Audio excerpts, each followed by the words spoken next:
Welcome back to channel. எல்லாரும் எப்படி இருக்கீங்க? நல்லா இருக்கீங்களா?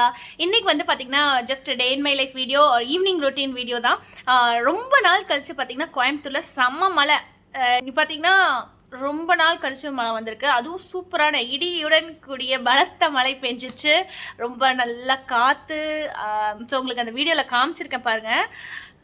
அது என்னமோ தெரில, இப்போல்லாம் வந்து மழையை ரசிக்கிறேன், காற்றை ரசிக்கிறேன், எல்லாத்தையும் ரசிக்கிறேன், என்னன்னு தெரியல.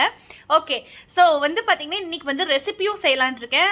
வெஜ் கட்லெட், வீட்டில் இருக்க வெஜிடபிள்ஸ் என்ன இருக்கோ அதை வச்சு நான் வெஜ் கட்லெட் செய்யலான் இருக்கேன். ரியாக்கும் ஸ்ரேயாக்கும் கொஞ்சம் ஹெல்த்தியாக ஏதாவது ஸ்நாக் செய்யலாம் அப்படின்னு நினச்சேன். அவ்வளோதாங்க இந்த வீடியோவில் இருக்க போகுது. ஸோ வீடியோக்குள்ளே போகிறதுக்கு முன்னாடி நீங்கள் நம்ம சேனலை இன்னும் சப்ஸ்கிரைப் பண்ணாமல் பார்த்துட்டு இருந்தீங்கன்னா கீழே red colour subscribe button press பண்ணிக்கோங்க. அப்படி கூட இருக்க நோட்டிஃபிகேஷன் பெல் ஆன் பண்ணிக்கோங்க. அப்போ தான் நான் போடுற வீடியோஸ் நோட்டிஃபிகேஷனில் வரும். வீடியோஸ் மிஸ் ஆகாது. வாங்க வீடியோக்குள்ளே போகலாம். ஈவினிங் பார்த்திங்கன்னா ரொம்ப நாள் கழிச்சு, ரொம்ப நாள்னால் ரொம்ப மந்த் கழிச்சு இப்படி ஒரு மழை வந்து வருது.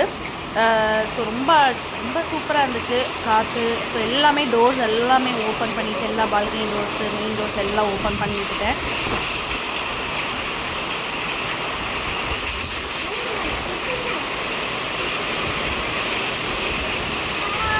செம்ம மழை.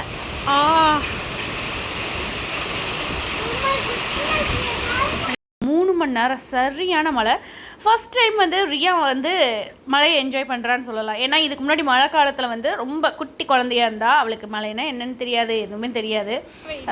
ஸோ ஜஸ்ட் ஒரு பேபி, ஒரு 5 months 6 months பேபி மழை காலத்தில் இருக்கும்போது இப்போ தான் வந்து மழைனா இப்படி தான் இருக்கும், ஜாலியாக ஹாய் ஹாய்ன்னு சொல்லிட்டு செம்மையாக என்ஜாய் பண்ணிகிட்டு இருந்தா. அது நான் வீடியோ எடுத்திருந்தேன். புறாலாம் வேறு நினைஞ்சிட்டு இருந்துச்சு. இந்த புறாவோட தொல்லையும் தாங்க தான் முடியல. என்ன பண்ணுறது, நெட்டு போட்டால் வர வேண்டிய காற்றும் நம்மளுக்கு வராது இந்த பால்கனியில், இதுக்கு மேலே நெட்டு போட்டால். பட் ஆனால் பார்த்திங்கன்னா நெட்டு போடாமல் இருந்தால் பால்கனி வந்து டெய்லியும் என்னால் க்ளீன் பண்ணி அது வந்து டாய்லெட் போய் வச்சிடுது. பட் பால்கனியை நீட்டாகவே இருக்க மாட்டேங்குது. ஒன்ஸ் புறா வர ஆரம்பிச்சிருச்சுன்னா அது வந்துகிட்டே தான் இருக்கும். ஸோ இவங்க 2 பேர் வந்து டோர்ஸ் எல்லாம் ஓப்பன் பண்ணி விட்டுட்டு என்ஜாய் பண்ணிகிட்ருக்காங்க. ஆனால் ஒன்று, ஃப்ளாட்ஸில் இருக்கீங்கன்னா குழந்தைய வச்சுருக்கவங்க கவனமாக தான் பார்த்துக்கணும். ஆனால் நான் ஒன்று வந்து தேங்க் பண்ணோம். ஜஸ்ட் லாக்டவுன் போடுறதுக்கு கொஞ்சம் முன்னாடியே நான் வந்து க்ரில் போடுற விலாக் வந்து போட்டிருப்பேன், பால்கனி க்ரில். நல்ல வேலை கரெக்டாக டைம் போட்டேன். இல்லைனா லாக்டவுனுக்கு அப்புறம் இப்போ எதுவுமே யாருமே வந்து போட முடியறதில்லை. இப்போ கோயம்புத்தூரில் வந்து ஃபுல்லாமே இன்னும் ஓப்பன் ஆகலை. ஸோ சில சிட்டிஸில் வந்து ஷாப்ஸ் எல்லாம் ஓப்பன் பண்ணிட்டாங்க. ஸோ ரொம்ப கஷ்டமாக இருந்திருக்கும், என்னால் பால்கனி திறக்கவே முடியாது. பட் இப்போ வந்து சேஃபாக இருக்குது. இப்போ நான் பார்த்து கிச்சனில் வேலை பார்த்தாலும் ஸ்ரேயா வந்து பார்த்துக்குவா. ஒன்றும் சேஃபாக தான் இருக்குது, ஒன்றும் ப்ராப்ளம் இல்லை. இப்போ இவங்க விளையாடிட்டு இருக்கட்டும். அப்படியே நம்ம வந்து வெஜ் கட்லெட் நான் செய்ய போகிறேங்க. நான் அப்படியே வீடியோ எடுத்துடலான்னு நினச்சேன். ரொம்ப சிம்பிள், ரொம்ப ரொம்ப ரொம்ப சிம்பிள். ஒரு 10 minutes அவ்வளோதான். இதுக்கு முன்னாடி நீங்கள் vlog பார்க்கலன்னா செக் பண்ணுங்கள். நான் முன்னாடியே சொல்லியிருந்தேன் எவ்வளோ சீக்கிரமாக வந்து நான் டைம் சேவ் பண்ணலாம் அப்படின்னு சொல்லிட்டு ஒரு வீடியோவில் சொல்லியிருந்தேன். அப்படி தான் வெஜிடபிள் ஸ்டோர் பண்ணுவேன் அப்படின்னு சொல்லிட்டு. ஸோ வந்து 1 ஸ்பூன் ஆயில் தாங்க ஊற்றிருக்கேன். கட்லெட்னால் நீங்கள் நிறைய ஆயில் ஊற்றி செய்யலாம் அப்படின்னு சொல்லி நினச்சிக்காதீங்க. நான் பாருங்கள் கொஞ்சம் ஆயில்லையே வந்து ஜஸ்ட் ஒரு மொத்தமாகவே ஒரு 3-4 ஸ்பூன் ஆயில் தான் நான் இதில் வந்து கட்லெட்க்கு யூஸ் பண்ணியிருக்கேன்.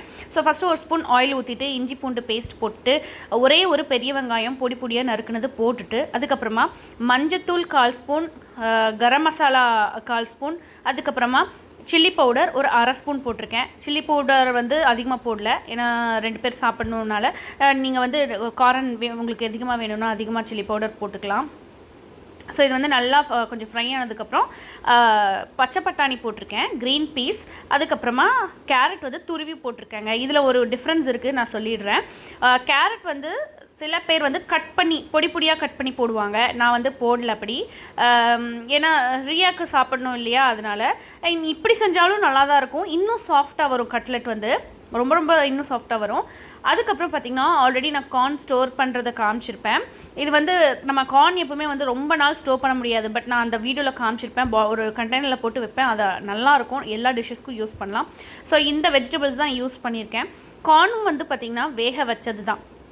கேரட் துருவி தான் போட்டிருக்கேன்.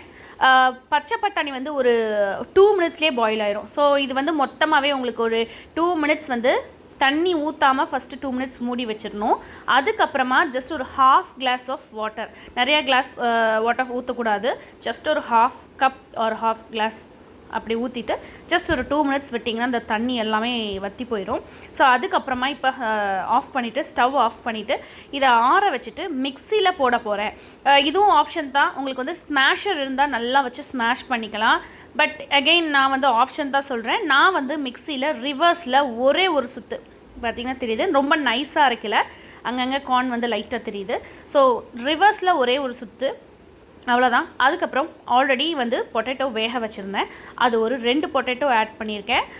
அதுக்கப்புறம் உங்களுக்கு தேவையான சால்ட் வந்து நீங்கள் இந்த டைமில் டேஸ்ட் பண்ணி பார்த்துட்டு போட்டுக்கலாம்.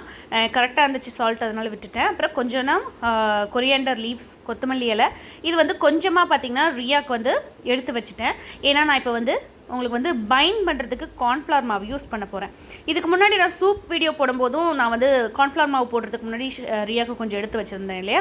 ஸோ அதே மாதிரியே இப்போ வந்து கார்ன்ஃப்ளவர் மாவு சேர்க்க ஒன்றும் தப்பு இல்லை, கொடுக்கலாம். பட் இருந்தாலும் நான் வந்து எடுத்து வச்சுக்கிறேன், அவ்வளோதான். எடுத்து வச்சுட்டு அவளுக்கு எடுத்து வச்சுட்டு அதுக்கப்புறம் பார்த்திங்கன்னா மைதா மாவு ஒரு ஸ்பூன் வந்து தண்ணியில் கலக்கி வச்சுருக்கேன், இதெல்லாம் வந்து பைண்ட் பண்ணுறதுக்கு.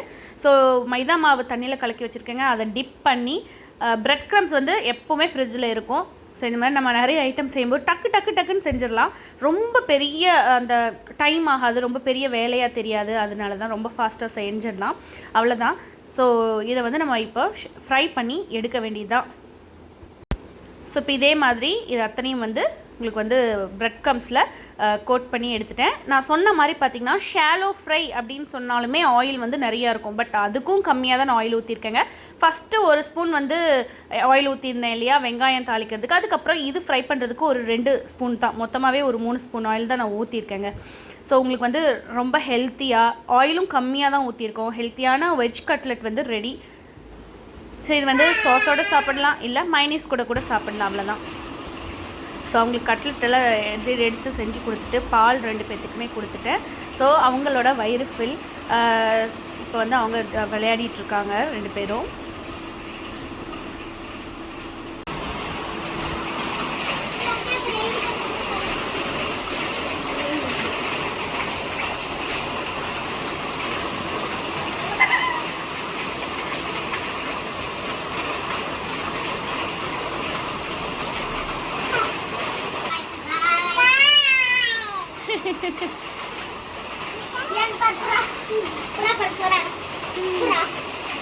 ஸோ இது வந்து பார்த்திங்கன்னா இந்த கீழே கிரில் மட்டும் சொல்கிறேன், இந்த அளவுக்கு கேப் இருந்துச்சு. நான் கிரில் போடும்போது சென்டரில் வந்து ஒரு ராடு வந்து கொடுக்க சொல்லியிருந்தேன். ஏன்னா பார்த்திங்கன்னா இந்த அளவுக்கு கேப் இருந்துச்சு. ஸோ ஒரு குட்டி உடம்பே உள்ளே போகும், குட்டி உடம்பு கிட்ஸோடது. ஸோ தலை கூட விட்டுருவாங்க, ஏதாவது ரிஸ்க் ஆயிரும் அப்படின்னு சொல்லிட்டு இதுக்கு முன்னாடி நான் வ்ளாகில் காமிச்சிருப்பேன். ஸோ கீழே ரெயிலிங் வந்து இருந்துச்சு, மேலே மட்டும்தான் கிரில் போட்டோம். பட் மேலே கிரில் போடும்போது கீழே வந்து பார்த்திங்கன்னா இந்த இடத்துல இடையில ஒரு கம்பி கொடுக்க சொல்லிட்டேன். ஸோ தட் வந்து ரிஸ்க்காக இருக்காது.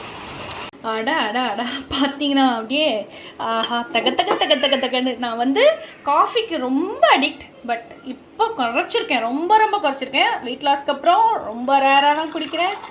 அப்படியே சூப்பராக நுரையோட நம்ம காஃபியை என்ஜாய் பண்ணலாம். தகனுக்கு அடிக்டட், காஃபி அடிக்டட்.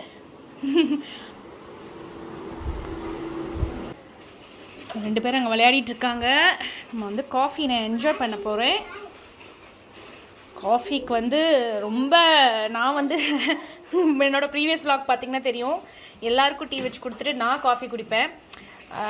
ஆனால் இப்போ வந்து இது டாக்ஸிக் அப்படின்னு சொல்லி உடம்புக்கு கெடுதல்னு தெரிஞ்சதுக்கப்புறம் கொஞ்சமாக குறைச்சி இப்போ முற்றிலும் குறைத்து விட்டேன். ஆனால் எப்போவாவது சீட் டே இது, ஏன்னா நான் சீட் பண்ணிக்கிறேன், அவ்வளோதான். நான் சாமி கும்பிடு, அங்கே பாரு சாமி சாமி சாமி சாமி கும்பிடு. ரியா இங்கே பாரு சாமி, ரியாம்மா ரியா சாமி கும்பிடு. சாமி சாமி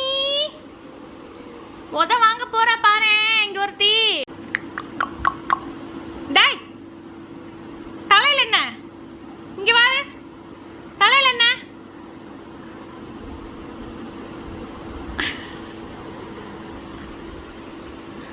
கண்ணாடியில் வர போய் பார்க்குறா. ஸோ ஸோ ஃப்ரெண்ட்ஸ், நிறைய பேர் வந்து சில கொஷின்ஸ் எல்லாம் கேட்டிருந்தாங்க. அந்த கொஸ்டினுக்கு வந்து இந்த vlogலேயே நான் வந்து ஆன்சர் பண்ணிடுறேன். அதாவது மேக்ஸிமம் கமெண்ட்ஸ் என்ன பண்ணுறாங்களோ அது வந்து நான் இதுக்கு ரிப்ளை பண்ணியிருக்கேன். ஃபர்ஸ்ட் ஒன் வந்து நான் vlogல வந்து ரியா வந்து பாட்டில் வச்சுட்டு அவளே குடிக்கிற மாதிரி ஒரு vlogல வந்து பார்த்துட்டு அதுக்கப்புறம் தான் இந்த மாதிரி கொஷின்ஸ் நிறையா வந்துச்சு. அக்கா என்னோட குழந்தை வந்து பால் வந்து மாட்டுப்பால் குடிக்க மாட்டேங்கிறாங்க ஒன்று கேட்டிருந்தாங்க. அதுக்கப்புறமா வந்து எங்கிட்ட கேட்டிருந்தாங்க எப்படி அவளை பாட்டிலில் பழக்கினீங்கிறது நிறையா பேர்த்தோட கேள்வியாக இருந்துச்சு. நான் எப்படி பழக்கினேன் அப்படிங்கிறது இது ரெண்டுக்கும் நான் இதில் பதில் சொல்லிடுறேங்க. ஸோ நம்ம vlog நீங்கள் கண்டினியூவாக பார்க்குறீங்கன்னா நீங்கள் வந்து பாருங்கள். லாஸ்ட்டில் கண்டிப்பாக நீங்கள் ரிப்பீட்டடாக மேக்ஸிமம் மெஜாரிட்டி என்ன கேட்குறாங்களோ அதுக்கு வந்து நான் ஆன்சர் பண்ணியிருப்பேன். ஒரு vlogலையும் அப்படி ட்ரை பண்ணுறேன்னு நான் முன்னாடியே சொல்லியிருந்தேன். ஸோ ஃபஸ்ட்டு வந்து நிறைய பேர் நினச்சிட்டு இருக்கீங்க நான் வந்து மாட்டுப்பால் கொடுக்குறேன்னா அப்படின்னு சொல்லிட்டு. இல்லை, நான் மாட்டுப்பால் இன்னும் ஸ்டார்ட் பண்ணல. 15 months ஆச்சு, பட் இன்னும் மாட்டுப்பால் நான் ஸ்டார்ட் பண்ணலைங்க. ஏன்னா பார்த்தீங்கன்னா நிறைய விஷயங்கள் இருக்குது. எனக்கு வந்து ஒரு சில டைமில் என்னோட இன்ட்யூஷன் நிறைய விஷயம் சொல்லும், அதை அப்படியே நான் ஃபாலோ பண்ணுவேன். ரியாக்கு வந்து இது கம்ஃபர்டபுளாக இருக்குது, எனக்கும் இது கம்ஃபர்டபுளாக இருக்குது. எனக்கு கம்ஃபர்டபுளாக இருக்குங்கிறத விட நீங்கள் நிறைய பேர் சொல்கிறீங்க குழந்தைக்கு ஒத்துக்க மாட்டேங்குது அப்படின்னு சொல்லிட்டு. ஸோ நான் என்ன ஃபீல் பண்ணுறேன்னா, இப்போ திடீர்னு நான் வந்து இதை மாட்டுப்பால் ஆக்சுவலாக சேஞ்ச் பண்ணணும். பட் திடீர்னு வந்து சேஞ்ச் பண்ணிவிட்டு இப்படி உடம்பு சரியில்லாமல் வச்சுன்னா என்ன பண்ணுறது அப்படின்னு சொல்லிட்டு அது இந்த டைமில் அதனால கொஞ்சம் டிலே பண்ணலாம் அப்படின்னு சொல்லிட்டு இன்னொரு 1.5 வயசுலேருந்து கொடுக்கலாம் அப்படின்னு நினச்சிட்டு இருக்கேன். பட் பார்ப்போம், நான் கண்டிப்பாக வந்து ஸ்டார்ட் பண்ணும்போது சொல்கிறேன். ஆனால் இப்போதைக்கு நான் என்ன கொடுக்குறேன்னா, நான் வந்து இன்ஃபார்மல் ஸ்டேஜ் 3 கொடுத்துட்ருக்கேன். ஸோ சப்போஸ் எனக்கு இன்ஃபார்மல் வந்து அவைலபிலிட்டி சில டைம் இருக்காதுங்க, ஸ்டாக் இல்லைன்னு சொல்லுவாங்க. ஸோ அந்த மாதிரி ஸ்டாக் இல்லைன்னு சொல்லும் போது லாக்டோஜன் கொடுப்பேன், திருப்பி இன்ஃபார்மல். ஆனால் இது ரெண்டும் தான் மாற்றி மாற்றி கொடுத்துட்ருக்கேன். இதுதான் இப்போதைக்கு போயிட்டுருக்கு. அப்புறம் இன்னொன்று ரெண்டாவது கேள்வி கேட்டது பாட்டில், நீங்கள் எப்படி பாட்டில் பழக்கிறீங்க அப்படின்னு சொல்லிட்டு. இது பெரிய நான் எதுவும் பழக்கிறது அப்படின்னு சொல்லி எதுவும் இல்லைங்க. ஃபஸ்ட்டு வந்து நான் பாட்டிலில் வந்து கொடுத்துட்டு நானே பிடிச்சிட்டு இருந்தேன், அவளை குடிச்சிட்டு இருந்தா. அதுக்கப்புறம் என்ன பண்ணேன்னா ஒரு பில்லோ வச்சு அதில் படுக்க வச்சுட்டு அவளை வந்து ஒரு 1 week இது நான் கொஞ்சம் ப்ராக்டிஸ் பண்ணேன். அந்த பாட்டிலை வந்து ஹோல்ட் பண்ணி அவளை வந்து பிடிக்க வைப்பேன் 2 கையை. அவள் விட்டுருவா, திருப்பி இந்த கை எடுத்துருவா, இந்த கை திருப்பி அவள் கையை வந்து இப்படி எடுத்து ஒரு 1 week கூடவே இருந்து நான் இதை வந்து பண்ணேன். அதுக்கப்புறமா இப்போ என்ன பண்ணுறேன்னா பாட்டிலை நான் வச்சு தூக்கத்துலையும் கூட பாட்டிலை வச்சு நான் பாட்டிலை பிடிச்சேன்னா என் கையை அவள் தள்ளி விட்டுட்டு அவளே தான் பிடிச்சி குடிக்கணும் அப்படின்னு சொல்லிட்டு இருக்கா. ஸோ வந்து அது என்னன்னு தெரில, அப்படிதான் நான் பழக்கிறேங்க. பெரிய விஷயம்லாம் இல்லை, இப்படி தான் நான் வந்து அவளுக்கு வந்து பழக்கினேன்.